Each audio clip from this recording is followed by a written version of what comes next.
Oke, Crypto Money Management Trading by Pure Trader. Modul pertama ini kalian akan melihat bagaimana cara kalian sulit untuk menghadapi yang namanya margin call atau MC. Bagi yang sering MC, kalian harus nonton modul kali ini ya. Jadi gua kasih tahu cara untuk sulit terjadinya MC, dan mungkin trader pemula sebelum kalian memasuki yang namanya technical analisa, kalian juga harus mempelajari yang namanya money management trading ini. Langsung aja kita sikat. Jadi money management di sini juga masuk ke dalam yang namanya mentalitas ya dari kita. Ya, jadi mentalitas yang kuat itu terbentuk dari pengetahuan. Kenapa?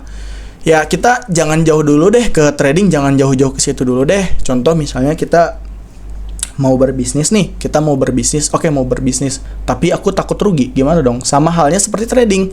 Oke, aku mau trading, tapi takut sama kerugiannya. Pasti kan kalian akan berpikir ke situnya kan. Nah, dengan adanya money management ini, kita itu bisa meminimalisir resikonya. Gitu, oke? Contoh deh, misalnya gimana tuh bang penerapan bisnis manajemen? Kalau misalnya kalian nanya hal seperti itu, kalian mungkin akan menghadapi yang namanya gimana ya cara akuntansinya, gimana cara SOP-nya dari sebuah bisnis, gimana profit and loss menghitungnya. Nah, itu pasti ada yang namanya money management dari sebuah bisnis tersebut. Sama seperti trading, gimana cara meminimalisirnya, gua harus tulis apa, jurnal tradingnya seperti apa, gimana cara memanagenya. Oke? Nah, kita jangan jauh-jauh dulu ke situ. Gua cuma menyamakan logika dengan berbisnis dengan trading juga. Oke, kayak gitu ya. Langsung aja lah, gimana tentang penerapan money management ini, gimana cara pakainya ya. Langsung aja. Ya, ini kita masuk ke bagian money management. Bang, berapa modal yang harus kita masukin? Nah, modal yang harus kalian masukin adalah yang pertama dari uang dingin, atau definisi uang dingin menurut gua ya, uang yang siap hilang. Nggak akan ngaruh ke kehidupan kalian juga kalau misalnya hilang. Gua siap hilang sekitar 5 juta. Kalau misalnya 5 juta, hidup gua masih tetap sama aja, tidak akan merubah apapun. Ya, syaratnya itu ya, oke? Kalau uangnya hilang, hidup kalian tetap sama aja, tidak akan merubah apapun. Oke, seperti itu ya penerapannya. Tapi kalau misalnya kalian 5 juta, 1 juta, 2 juta, ini kepake buat bayar utang nih aku laku. Nah, udah kalian jangan trading, udah kalian lupain trading, jangan kalian masuk ke dunia trading ini. Sama seperti berbisnis ya, harus ada uang dingin juga ya yang harus diresikokan. Oke bang, gue udah nih sekitar $100 deh, misalnya 1.800.000 nih bang. Gimana nih penerapannya sekarang? Nah, jadi penerapannya itu oke, modal awal $100. Contoh di sini, modal awal $100. Risk yang kalian harus masukin adalah 1% dari modal awal kalian yang $100 tersebut. Contoh $100, risknya itu 1% dari modal alias $1. Kalau misalnya kalian dengan risk minimal 1% dari modal, kalian jatah untuk loss-nya itu adalah 100 kali trading. Jadi, setiap kali trading itu kalian meresikokan 1%. alias $1 dari $100 tersebut. Oke, misalnya di sini trade pertama ya, trade pertama 1 dari $100 minus 1. Jadi kalian hasilnya capital kalian 99. Oke, trade kedua loss minus 1 ya, capital kalian jadinya total 98 mengurang. Untuk sampai ke trade yang ke-100 baru uang kalian akan habis total ya. Nah, masa sih di sini kalau kita logikain, masa sih dari 100 kali trading kalian ini loss semua? Ya, dari 100 kali trading ini nggak mungkin loss semua. Pasti ada beberapa yang kalian untung. Jadi, syarat untuk margin call atau syarat untuk MC kalian membutuhkan yang namanya 100 kali trading di sini ya. Oke, modal $100, contoh kalian meresikokan 1% dari modal alias $1. Ya, untuk kalian 100 kali trade atau kalian untuk margin call, uangnya habis semua, kalian membutuhkan 100 kali trading. Ya, contoh deh, jangan $100. Oke, modal di sini $50 ya. Berarti 1% dari $50 adalah minus $0,50 kayak gitu ya. Gampang ya sampai di sini ya. Oke, kita next lagi ya. Langsung aja. Nah, di sini gue bakal kenalin yang namanya risk and reward ya, atau risk and reward ratio. Contoh nih, misalnya di sini di garis yang ini nih, perbatasan ungu dan putih itu adalah harga entry atau harga memulai kalian trading. Nih kalian entry, misalnya kalian di sini nih setek kena entry, kalian memulai trading artinya ya. Nah ini garis ungu yang di bawah sini itu apa? Nah garis ungu yang di bawah sini itu adalah tingkat kerugian kalian ya, yang mana yang tadi kita pakai itu adalah 1% dari modal. Kalau misalnya kena di sini entry, kena di harga entry, lalu misalnya contoh ini memasuki area ungu ini, artinya misalnya 1% dari modal tersebut, oke, $1. Nah ketika masuk ke bagian sini itu likuidasinya akan kena, misal contoh jadi $0,90, makin turun lagi 0,80, makin turun 0,70, makin turun 0,50 sampai habis, yaitu adalah resiko yang kalian pakai tadi, 1% dari modal ya di sini ya, kayak gitu. Jadi nggak mungkin kita masukin semua modal yang kita pakai tadi ya. Jadi nggak mungkin kita masukin $100 $100-nya ya. Nah ini apa nih yang putih ini? Nah ini adalah reward kalian. Di sini itu adalah reward kalian. Jadi kalau misalnya kena entry misalnya di sini $1, ketika itu naik, capital kalian itu akan bertambah jadi $1, jadi $1.20, $1.30 sampai di sini, $1.50 misalnya. Oke, sampai di sini jadi $3. Nah, cara lihatnya gimana? Nah, ini kan risk and reward ratio 3, artinya kalian meresikokan 1% di sini dan kalian akan mendapatkan 3 di sini ya. 1/3. Oke, kayak gitu ya cara lihatnya ya. 1/3 gimana nih? 3 misalnya sini 1/3, berarti kalian akan untung 3 dan kalian akan minus 1 ya. Kalian akan kalah 1. Yang dimana 1 itu adalah resiko yang kita mau, yaitu adalah $1. Nah, dengan yang namanya risk and reward ini kita bisa lihat di sini ya. Contoh misalnya win rate kita itu 40%. Gue bilang 40% ya. Kebanyakan kan win rate itu kan paling minimal 70%, 75 ya, basically 75% lah ya. Nah, tapi gue di sini bilang ya, win rate kita 40% aja lah. Jangan kebanyakan ya, jangan banyak-banyak ya, 40%. Nah, dengan win rate kalian 40%, kalian masih bisa tetap untung di market dengan yang namanya risk and reward ini. Gimana nih? Oke, contoh kan tadi gue bilang kalau kalian menang dapat 3, kalau kalian kalah itu kalah 1. Nah, di sini contoh trade pertama dengan modal $100 yang tadi, kalian akan mendapatkan $3. Kalau misalnya kalian untung di sini ya, kalian akan mendapatkan $3. Nah, trade kedua, kalian akan mendapatkan $3 lagi, capital kalian bertambah jadi $106 ya. Sampai keempat ini 112, capital kalian bertambah, dan di sini kalian loss ya. Ya, di sini kalian loss sekitar 60% ya, loss 60%. Nah, kalau kita lihat di sini kita masih bisa untung karena setiap kali kita loss itu adalah minus $1 ya. Paham ya sampai di sini ya? Kita loss 6 nih misalnya. Ya, di sini kita masih bisa untung ya di market. Karena loss yang kita pakai itu adalah minus $1 kayak gitu. Ya. Walaupun kita loss-nya 60%, tapi kita masih tetap bisa untung di market kayak gitu. Nah, ini kalian harus pakai juga yang namanya risk and reward. Oke, kita udah mengerti ya tentang money management dan risk and reward. Nah, selanjutnya ada yang namanya kalkulator trading. Oke, di sini gua mau jelasin tentang kalkulator trading ya. Oke, gimana caranya penerapan kalkulator trading ini? Oke, kita next. Ada yang namanya trading plan terlebih dahulu. Kalian itu harus membuat trading plan-nya terlebih dahulu. Contoh di sini trading plan-nya itu technical analisa. Ya, di sini gue lihat market lagi uptrend ya, terus dia ngebentuk change of character atau pembalikan arah, dan gue lihat juga di sini ada market structure-nya, dan di sini juga ada lihat supply zone ya. Oke, kayak gitu ya cara bacanya, dan stokastik juga di sini udah mau crossing down atau dia udah jenuh untuk membeli ya di area overbought-nya. Oke, kita trading plan udah beres, berarti kesimpulannya ini setup short ya atau setup turun. Jadi ada dua pilihan di trading itu, ada setup long dan ada setup short. Kalau long itu kita mengambil keputusan naik, kalau short kita mengambil keputusan turun. ya. Oke, jadi gue udah kasih tahu tadi yang di awal risk and reward ya. Di sini kita pakai risk and reward 1:3 ya. Di sini kita udah kena hit entry ya.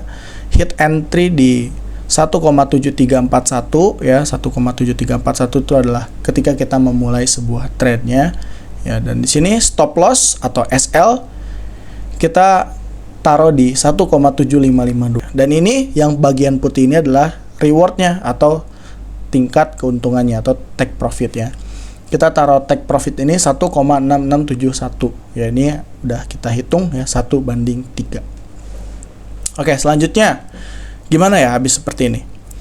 Nah, ini entry price atau harga untuk memulai sebuah trading, kita masukin ya ke sini di market SUI yang pasti di market SUI kita masukin, dan kita pencet short ya di sini ya, bukan yang long karena setup kita ini turun. Short ya, entry price kita masukin sini, dan kita harus memasukin yang namanya SL terlebih dahulu ya, exit price kita masukin ke sini. Jadi jumlah ketika ini kalau keluar itu berapa, harga keluar maksudnya itu kita misalnya contoh kita ambil loss dulu deh. Misalnya dia loss nih, harga keluarnya kita masukin dulu sini.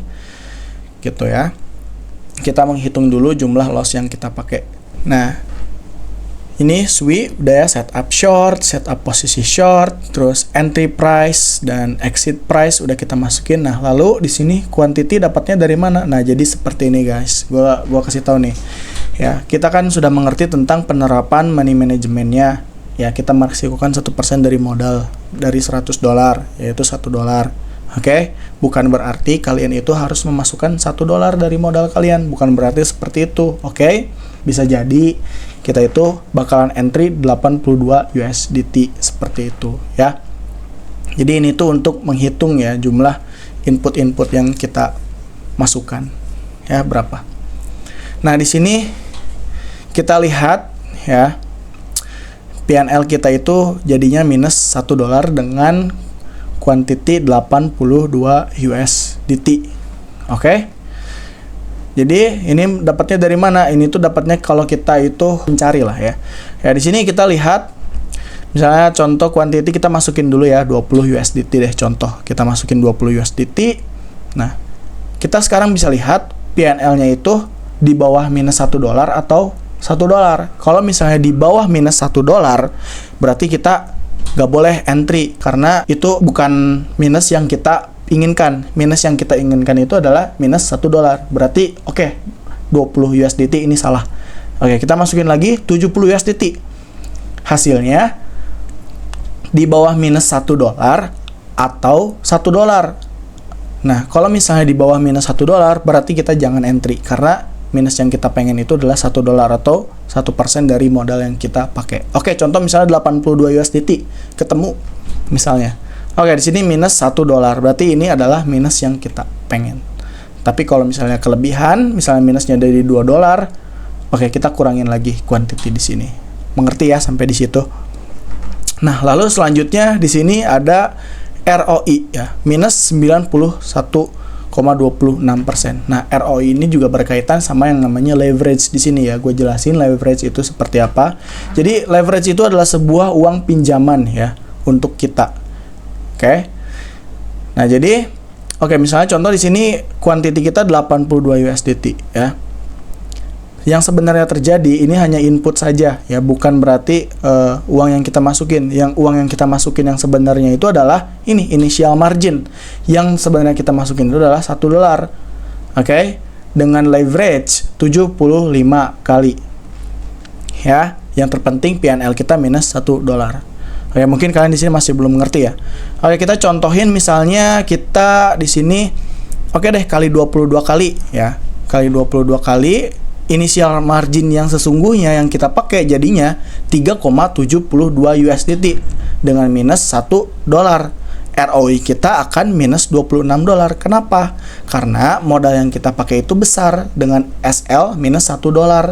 Seperti itu, modal yang kita pakai yang sebenarnya itu besar. Tapi kalau kita pakai 75 kali di sini, initial margin atau modal yang kita pakai yang sesungguhnya itu 1,09 USDT ya, dengan minus $1. Jadinya ini hampir memakan dari jumlah modal yang kita masukkan yang sesungguhnya. Jadi ini hanya menyisa 0,9 USDT, yang dimana hasilnya jadi ROI-nya minus 91% karena hampir memakan dari jumlah modal yang kita pakai, kayak gitu ya. Jadi kita lihat di sini initial margin yang kita pakai itu sebenarnya 3,72 USDT ya.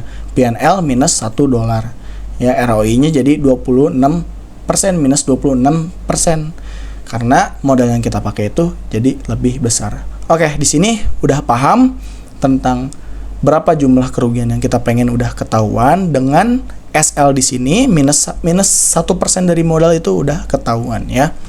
Kalian juga bisa SL-nya jadi di sini dengan minus 1% itu bisa ya. Kalian hanya menghitung saja di sini kuantitinya berapa yang kalian masukin. Ya kayak gitu. Oke, di sini Bang, gue udah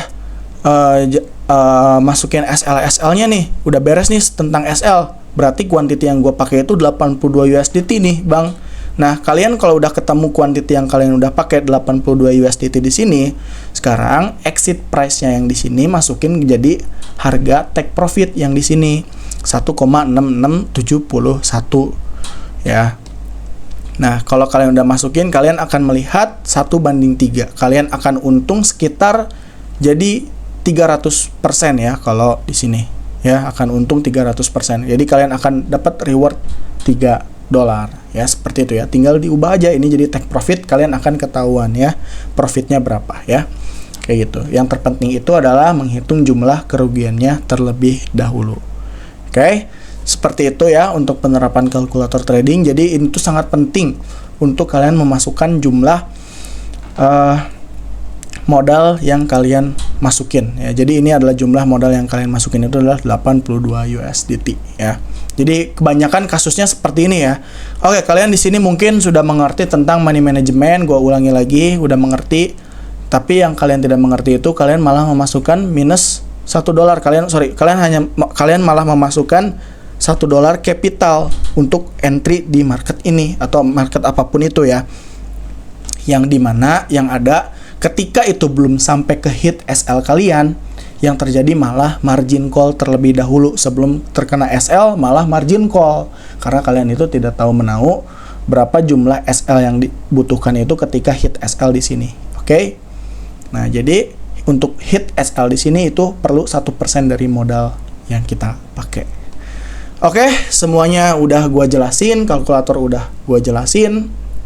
Ya, penerapan money management udah gua jelasin. Selanjutnya di sini di bagian yang namanya journal trading ya, yang tadi gua sebutin di awal, journal trading itu seperti apa ya. Ini di luar dari kalkulator trading. Cuman ini hal yang salah satunya wajib untuk kita ketahui dan wajib kita untuk pakai. Itu adalah journal trading. Ya, next. Nah, di sini ada create your journal trading ya. Kalian harus membuat table ini ya. Table udah gua share di grup ya, udah gua share tabelnya gratis di Excel. Kalian tinggal tulis aja ya. Koreksi kesalahan kalian itu seperti apa ya. Jadi di sini nomor 1 yang pertama, contoh alasan kalian entry itu apa?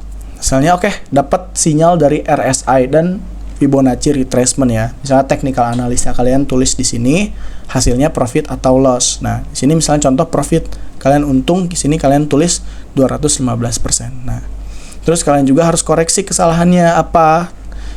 Misalnya di sini misalnya kalian loss nih, misalnya koreksi kesalahannya. Kalian terlalu cepat mengambil keputusan, belum tunggu konfirmasi breakout. Nah, jangan seperti itu berarti. Nah, terus di sini untung pola double bottom profit. Nah, pengaturan SL lebih ketat diperlukan. Berarti kalian ini SL-nya udah bagus, berarti kayak gitu ya. Nah, kalau gua pribadi sebenarnya nggak ngewajibin kalian untuk create your trading journal di Excel. Bukan tidak mewajibkan sama sekali, tapi tidak mewajibkan di Excel ya. Kenapa? Karena gue yakin 100% kalian itu tidak akan sering melihat trading journal yang kalian udah tulis. Jadi yang terpenting yang trading journal kita pakai itu adalah ketika kita itu sering melihat dari trading journal yang kita tulis. Contohnya gue nggak nulis di Excel karena gue itu jarang membuka Excel. Gue tulisnya di papan bor kayak gitu ya. Atau kalian mau pasang di wallpaper. Nah, kalian update terus wallpaper kalian tuh biar supaya kalian melihat terus trading jurnal yang kalian tulis. Atau kalian mau tulis di buku boleh, atau kalian mau print ditempel di tembok, itu terserah. Yang terpenting itu kalian ketika melihat terus-menerus dari trading jurnal yang kalian tulis. Oke, seperti itu ya. Oke, paling kayak gitu aja untuk modul kali ini. Sekian dan terima kasih. Semoga bermanfaat.